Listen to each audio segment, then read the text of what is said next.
జనరల్గా మీ డే ఎలా స్టార్ట్ అవుతుందండి? మంచి ప్రశ్న, ఎంతవరకు ఎక్కువ మంది అడిగిన ప్రశ్న. అవునండి. 5:30కి లేస్తాను, 5:20కి లేస్తాను. ఎందుకంటే 10:20కి పడుకుంటాను సరిగ్గా. 7 గంటల లెక్క. ఓకే. మధ్యాహ్నం గంట లెక్క. మధ్యాహ్నం 1:30, 2:30. అందులో సాధారణంగా తేడా ఉండదు. 10 నిమిషాలు అటు ఇటు ఉండొచ్చు కానీ తేడా ఉండదు అసలు. ఆ గంట సేపు మధ్యాహ్నం, రాత్రి 7 గంటలు, 10:20, 5:20. సరే 6:30 వరకు కాలకృత్యాలు, స్నానపానాలు సరిపోతే ఏమీ కాఫీ టీలు కానీ ఏమీ పుచ్చుకోవడం ఉండదు. 6:30కి టీవీలో వచ్చే నా కార్యక్రమం వీలైతే నేనే చూస్తాను ఇంట్లో ఉంటే. ఎందుకంటే మనం శ్రోతగా వినడం వేరు, చెప్పడం వేరు. ఇప్పుడు ఎక్కడెక్కడ శ్రోతలు ఇబ్బంది పడతారో, సాగదీసామనుకుంటారో, లేదా చెప్పలేదు అనుకుంటారో, ఇంకా చెప్పాల్సింది అనుకుంటారో, అవన్నీ మనకు తెలుస్తాయి. అందువల్ల వీలైతే చూస్తాం. లేకపోతే వేరే ఊళ్ళో ఉంటే ఇంక మళ్ళీ ఏదో యూట్యూబ్ చూడడం, లేకపోతే ఏదో స్మార్ట్ ఫోన్ పెట్టుకోవడం, ఇవన్నీ అసలు మనకు లేవు. ఇంకా ఏదో హోటల్లోనే ఎక్కడ ఉంటే టీవీలు కుదరదు. ఎవరింట్లో ఉన్నా పొద్దునే వెళ్ళి టీవీ పెట్టమని చూస్తే అక్కడి నుంచి వాళ్ళు కాఫీ పట్టుకొస్తారు, అక్కడి నుంచి పత్రిక వస్తుంది, ఇంకేమన్నీ కుదరవు. ఏదో వారంలో 1-2 రోజులు కుదిరితే చూస్తాను, లేకపోతే వెంటనే నా జపానికి నేను వెళ్ళిపోతాను. సరే, సహజంగా మనకి కులాచారం ప్రకారం వచ్చిన సంధ్యావందనం ఉంది, అది గాయత్రి జపం.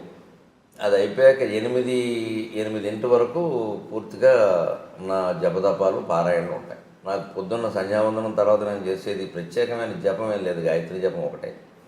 తర్వాత ఎక్కువ పారాయణ చేస్తాను. అంటే పారాయణ అంటే మళ్ళీ ఒకటే రోజు విష్ణు సహస్రం, రోజు లలిత సహస్రం ఇలా నియమంగా చదవడం కాదు, గ్రంథ పఠనం అనాలి దాన్ని, పారాయణ అనడానికి లేదు. గంటలో 6 పుస్తకాలు చదువుతాను. ఒకటి శివపరమైంది, ఒకటి విష్ణుపరమైంది, ఒకటి అమ్మవారి పరమైంది. మన హిందూ ధర్మంలో వీళ్ళు ప్రధాన దేవతలు ఈ ముగ్గురు. ఇంకొకటి ప్రత్యేకం 10 నిమిషాలు శంకర సాహిత్యం, శంకరాచార్య సాహిత్యం. తెనాలి సాధన గ్రంథ మండలి వాడు 21 పుస్తకాలు వేశాను. భగవంతుడి దేవల్ల ఆ 10 నిమిషాల సమయం పెట్టుకోవడం వల్ల నేను సుమారుగా హైదరాబాద్ వచ్చాక మొదలుపెట్టిన ఆ సాహిత్యాన్ని 8 ఏళ్లలో 21 పుస్తకాలు పూర్తి చేశాను. ఒక్కొక్కటి 400 పేజీలు ఉందే పుస్తకం. ఒక్కొక్కటి 400 పేజీలు ఉంటుంది. రోజుకి 10 నిమిషాలు మాత్రమే కేటాయించి నేను 8 ఏళ్లలో 21 × 400 అన్ని పేజీలు పూర్తి చేశాను. అలాగే శంకర సాహిత్యం తర్వాత యోగ వాసిష్టం నాకు బాగా ఇష్టమైన గ్రంథం.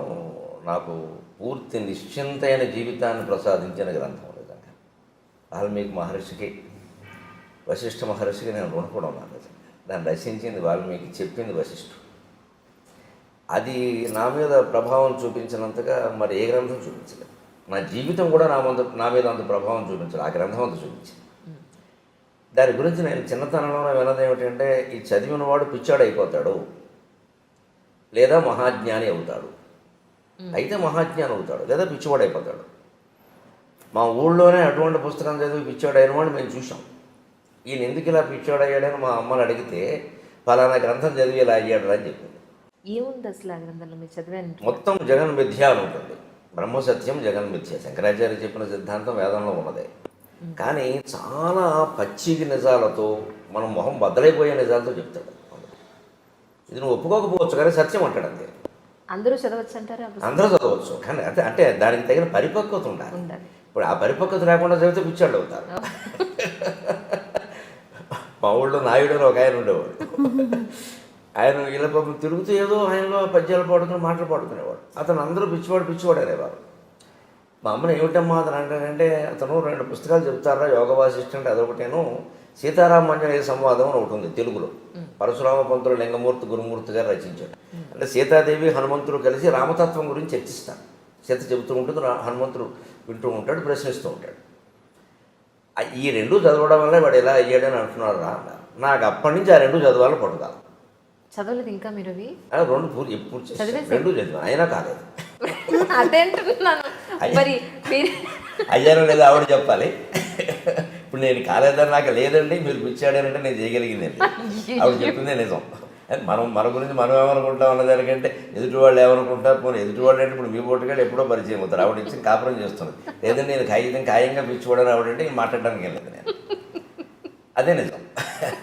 కానీ కాలేదు. ఏమంటారమ్మా మీరు? సార్ మీ మీదే వదిలేరు.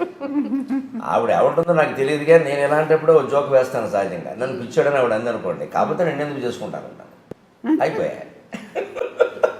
కాబట్టి నిన్ను చేసుకున్నారు, మంచివాడు అయితే నిన్ను ఎందుకు చేసుకుంటారు, ఇంకేముంది, గొడవ లేదు అంతే.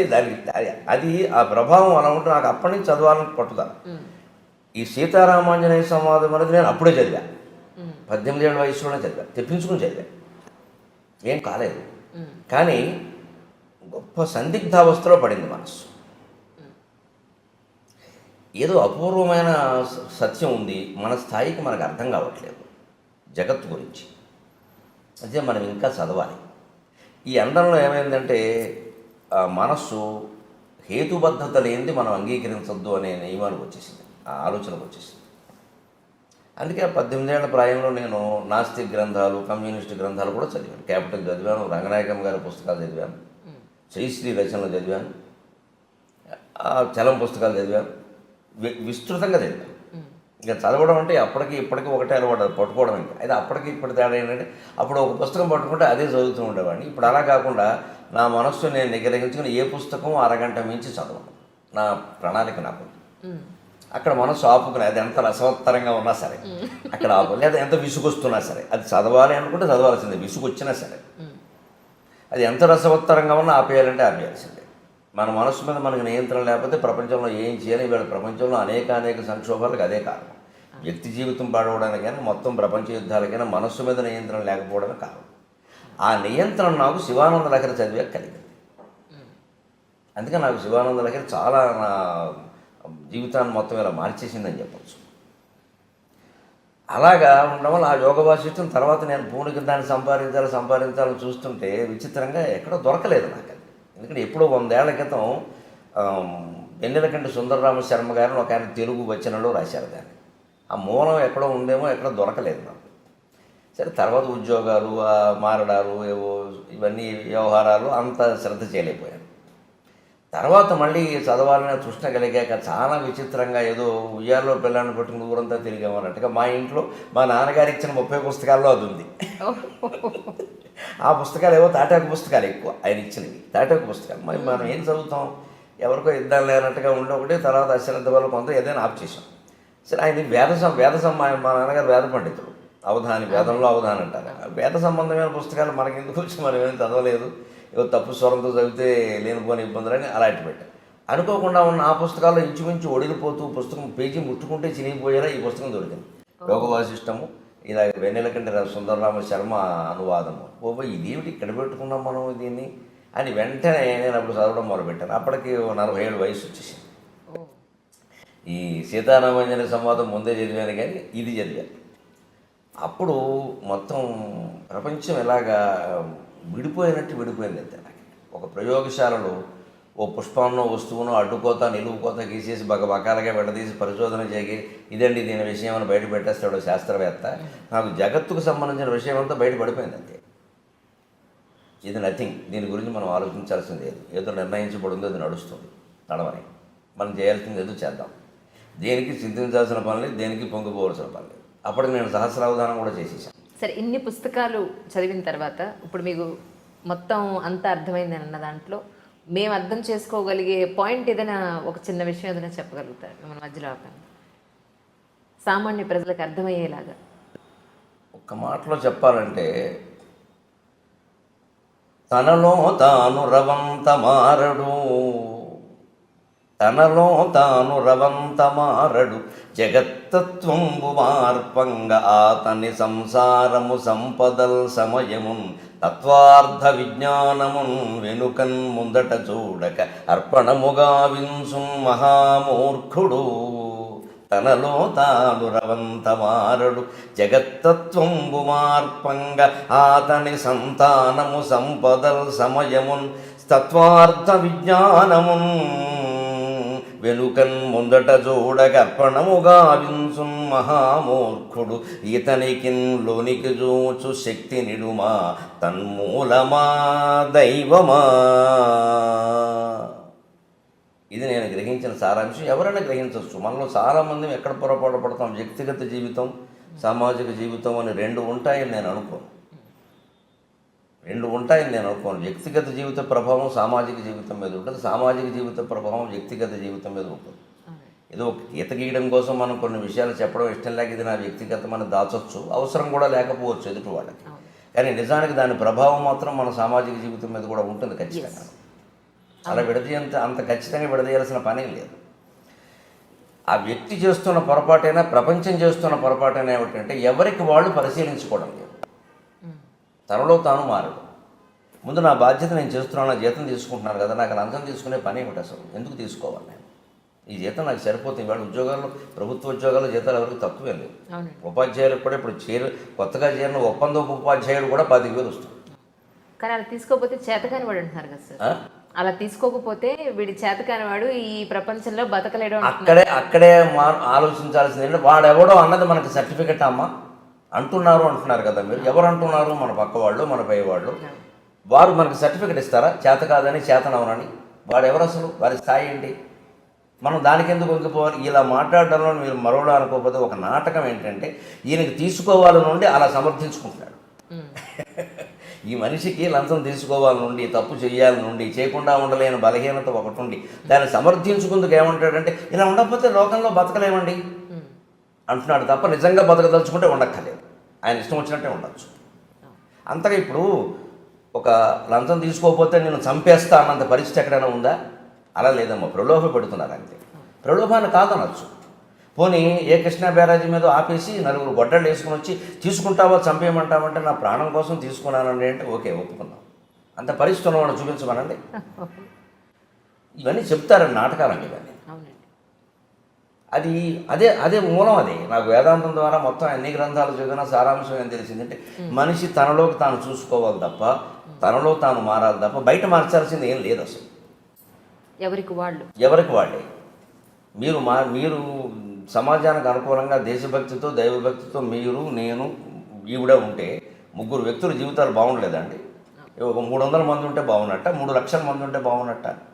తప్పించుకుందుకు మాట్లాడుతున్నాం మనం ఇవన్నీ.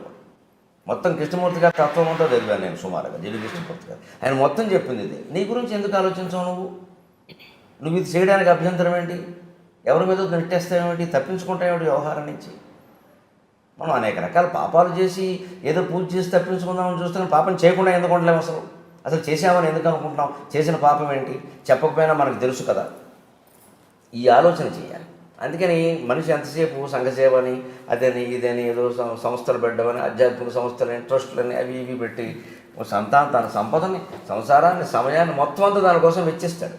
కానీ ఎప్పుడు లోపలికి చూసి నేను ఎవరని ఆలోచించాను. రమణ మహర్షి చెప్పింది అది, యోగ వాసిష్ఠం చెప్పింది అది. నేను ఎవరని ఆలోచించావా? ఆత్మతత్వ విచారం చేశావా? అది చేస్తే నువ్వు ఎక్కడికి వెళ్ళక్కర్లేదు. నువ్వు కూర్చున్న చోట కూర్చొని అదే తత్వంతో ఉండు, మారే చోట మారేదంతా మారుతుందని చెప్పి. ఎందుకైనా సార్ ఇంతకుముందు అనేవారు ఏంటంటే పొద్దున్న నుంచి సాయంత్రం వరకు రోజు అయిపోయిన తర్వాత ఈ రోజు అసలు మనం ఏమేం చేసాం, తప్పులు ఏం చేసాం, ఒప్పులు ఏం చేసాం, అబద్ధాలు ఎక్కడ చెప్పాం, ఎవరిని మోసం చేసాం, ఇవన్నీ రాసుకుంటే నిన్ను నువ్వు ప్రశ్నించుకుంటే ఇది ఎందుకు చేశాను అసలు అని నిన్ను నువ్వు కనుక ప్రశ్నించుకుంటే డెఫినెట్గా నీలో ఒక మార్పు వస్తుంది అని చెప్పాను. వస్తుంది, ఖచ్చితంగా వస్తుంది. అడిగితే ఈ రోజులు పరిస్థితులను బట్టి రాసుకోవడం కంటే మనసులో ఆలోచించుకోవడం మంచిది. రాసుకున్నది ఎవరికైనా దొరికితే ప్రమాదం. ఇప్పుడు మనకేదో ఒక చెడు ఆలోచన వస్తుందండి, అదేం మనం ఆచరణలో పెట్టాం, గాలివాటం ఆలోచన. అది రాసేసామనుకోండి, ఎవరో పక్క వాళ్ళు ఎవరో చూస్తే అది ప్రమాదం. ఇంత దుర్మార్గంగా ఆలోచిస్తున్నావా అంటారు. ఆలోచనే రాకూడదంటే అలాగా. అంచేతనే పాతకాలపు రోజులు వేరు, ఆ డైరీలు రాయడం ఇప్పుడు రాయకూడదు అసలు ఎక్కడ. ఇప్పుడు మాట్లాడితేనే ప్రమాదంగా ఉంది, రాస్తే ఇంక చెప్పేది రాయకూడదు. మనిషి నిజాయితీగా ఆలోచించడానికి రాయాల్సిన పని ఏం లేదు, దాయాల్సిన పని లేదు. రాత్రి పడుకోబోయే ముందు ఇవాళ నేనేం చేశాను, దీంట్లో తప్పు ఏమిటి, ఒప్పు ఏమిటి, అబద్ధం ఏమిటి, నిజమేంటి ఒక్కసారి ఆలోచించింది. సర్వం పరమేశ్వర అర్పణం. ఇదో నాటకం నడుస్తుంది, పరమేశ్వర క్షమించు, రేపటి నుంచి ఎలా ఉండాలో అలా ఉంటాను, అయిపోలేదా? అలాంటిది నాకు ఆ పుస్తకాల పఠనం వల్ల ఏర్పడింది, యోగ వాసిష్టం సహా. అలాగే 8:30కి నాకు పొద్దున్న దినచర్య అనుకున్నాం కదా, 8:15కి అయిపోగానే అప్పుడు కాఫీ. అప్పటికి ఈవిడ అంటూనే ఉంటుంది పాపం, రోజు మాకు మీకంటే ముందు తాగుతున్నాను, ఇదో పాపం ఉంటుంది. నేను దానికి ఒక పరిష్కారం చెప్పాను, మళ్ళీ భర్తతో రెండోసారి తాగితే ఆ పాపం పోతుందని చెప్పాను. అదే నవ్వుకుంటాం మేము సరదాగా. అంటే ఏమయ్యా రెండోసారి తాగా ఆ పాపం పోదు, ఇదో శాస్త్రానికి ఏముంది, కావాలంటే శ్లోకం నేను రాస్తానని చెప్తాను. సరదాగా ఏముందమ్మా, 8:30కి ఇద్దరం కూర్చొని కాఫీ తాగుతాం. కాసేపటికి అల్పాహారం సిద్ధం చేస్తాను, అది తినేస్తాం. 9ంటికి సరిగ్గా నేను దినపత్రిక పట్టుకుని కూర్చుంటాను. 9 నుంచి 10 ఒక దినపత్రిక ఇంటికి వస్తుంది, ఖచ్చితంగా పట్టుకుని కూర్చుంటాను. ఆ పత్రికలో అంతకుమించి మాత్రం చదవక్కర్లేదు. ఇంకా ఒకసారి ఒక 10 నిమిషాల ముందే అయిపోతుంది. అవి చదువుతాను. ఏదైనా మనకి గ్రహించాల్సింది ఉంటే గ్రహించాలి, లేదా ఒకవేళ చెప్పాలి సభలో కానీ ఇంకో టీవీలో కానీ చెప్పాలంటే తప్పనిసరి అయితే చెప్పడం, లేకపోతే వదిలేడు. ఇదివరకు కూడా ఏదో విశేషమైన వార్తలు చెబుదాం, అలాగా సంచలనం అన్నట్టుగా మనస్సు ఆలోచించింది. కానీ ఆధ్యాత్మిక పరిపక్వత కారణంగా ఈ మధ్య నా మనస్సు ఆ సంచలనాల గురించి ఆలోచించట్లేదు అసలు. అది పూర్తిగా 100% అవసరం, ఉపయోగపడుతుందంటే చెబుదాం, లేదా వద్దు. ఎందుకంటే ఇవన్నీ నిందించడం వల్ల, విమర్శించడం వల్ల కలిసి వచ్చేది ఏం లేదు. ఎవడూ మారడం, మనకి శత్రువులు పెరగడం తప్ప దానివల్ల కలిసి వచ్చేది. అది కూడా అర్థమవుతుంది, క్రమంగా అర్థమవుతుంది. ఇప్పుడు ఆ వ్యక్తిని విమర్శించడం కాదు, ఆ వ్యక్తిలో మార్పుకు మనం కూడా అవకాశం ఇవ్వాలి ఎవరికైనా. 10ంటికి అయిపోయినందుకు 10:30 ఖచ్చితంగా నేను చేయదలుచుకున్న వాళ్ళందరికీ ఫోన్లు 10:30కి చేస్తాను ప్రతిరోజు. ఇంకో సమయంలో నా నుంచి ఫోన్ రాదు. ఖచ్చితంగా 10:30 ఉదయం 10:30, రాత్రి 8:30. నేను ఎవరికైనా చేయదలుచుకుంటే నా దగ్గర నా జేబులో ఉండే కాగితం మీద ఎవరికి ఫోన్ చేయాలో రాసుకుంటాను. నేను వెంటనే చేయను, ఇక్కడ రాస్తాను. ఇదొక బుక్లెట్, 8 పేజీలు ఉంటాయి ఇందులో. ఇది వాడేసిన రైల్వే టికెట్. వేస్ట్ వృధా చేయకుండా ఇది 8 మడతలు పెట్టి దీనికి నెంబర్లు వేసి దీని మీద ఎవరో వెంకట్రావుకి ఫోన్ చేయాలి, వెంకట్రా అని రాసుకుంటాను నేను. అది పొద్దున్న 10:30కైనా చేస్తాను, ఎందుకంటే ఆయన ఆఫీసులో ఉంటే దొరుకుతాడు. రాత్రి 8:30కి చేస్తాను, ఇంట్లో ఉంటే దొరుకుతాడు. క్లారిటీ స్పష్టం. అందుకని ఇంకా ఆ విషయం ఆలోచించలే. బుర్ర నిండా వారికి ఫోన్ చేయాలి, వీరితో మాట్లాడాలి, ఏమిటో అన్నీ మర్చిపోతున్నాయి. ఈ మధ్య నాకు మతిమరుపు ఎక్కువైపోయింది. అదేం ఉండదు అసలు. మనం దానికి పని చేయక ఖచ్చితంగా 10:30కి మంచినీళ్ళు తాగి 2 గంటలకు పోసా 2 గ్లాసులు నీళ్లు తాగుతాను ఖచ్చితంగా. పొద్దున్న 6:30, 8:30, 10:30, 12:30, 2:30, 4:30, 6:30, 8:30, రాత్రి 10:30. ఖచ్చితంగా 2 గ్లాసులు నీళ్లు తాగాల్సిందే. రోజు అయ్యేసరికి 15-16 గ్లాసులు నీళ్ళు అవుతాయి. దానివల్ల ప్రయోజనం ఏంటంటే ఆరోగ్యపరంగా నేను అనుభవించి చెబుతున్నాను.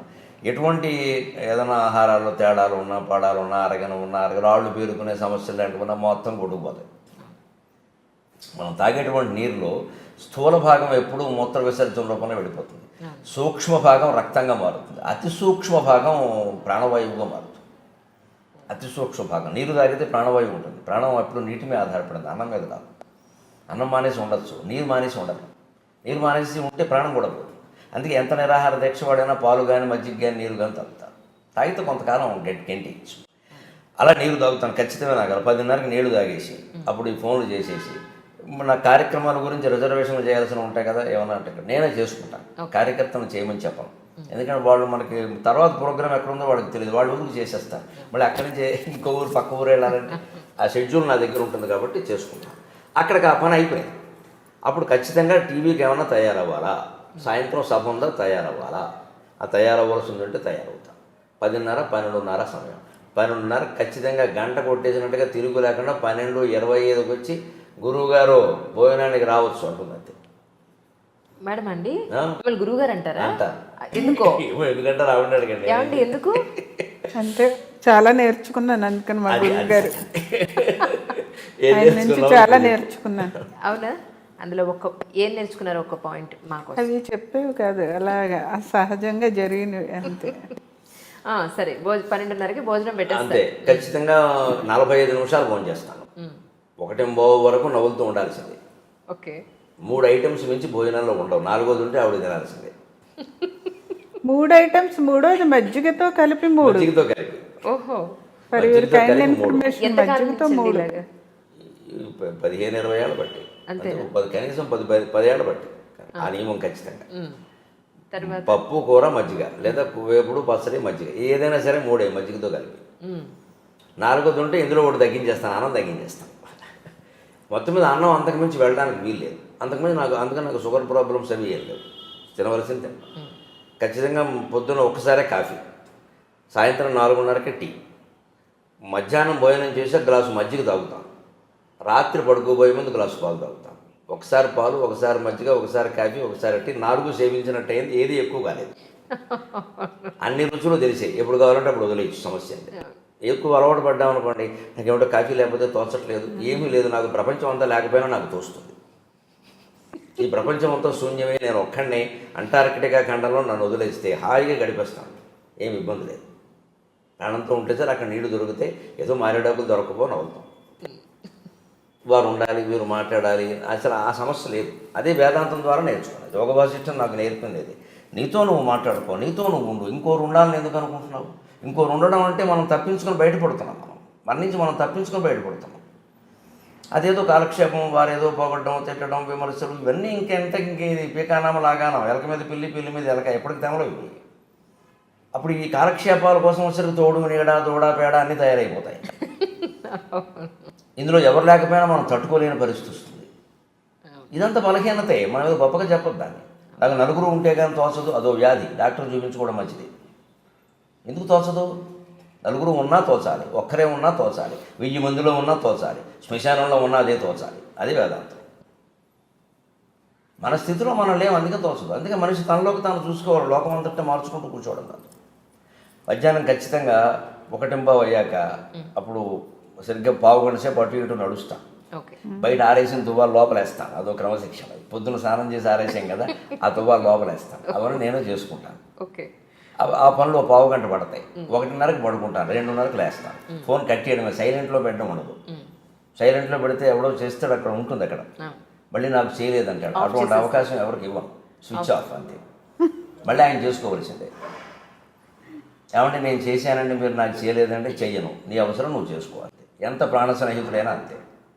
నాకు ఎందుకు చేసావు కదా, 2సారి కూడా నువ్వే చేసుకో, 3 సార్లు చేసుకోలేకపోతే మానేసుకో. అంతేగాని ఏమనుకుంటాడు అనుకోని, బ్రహ్మ సత్యం జగన్ మిథ్య, నాకు అర్థమైంది అనుకుంటే మరీ మంచిది. ఇంకా ఆయన ఫోన్ చేయక్కర్లేదు, ఓ నెంబర్ తీసేయచ్చు. ఇది ఎవరి మీద కోపం కాదు, వ్యతిరేకత కాదు, పూర్తిగా జగత్తత్వం తెలుసున్న మనిషి ఇలాగే ఉంటాడు. నాకు తెలిసి నేను ఋషుల చరిత్రలు చదివాను, ఋషులందరూ ఇలాగే ఉంటారు. అది మనం అలవాటు చేసుకోవాలి.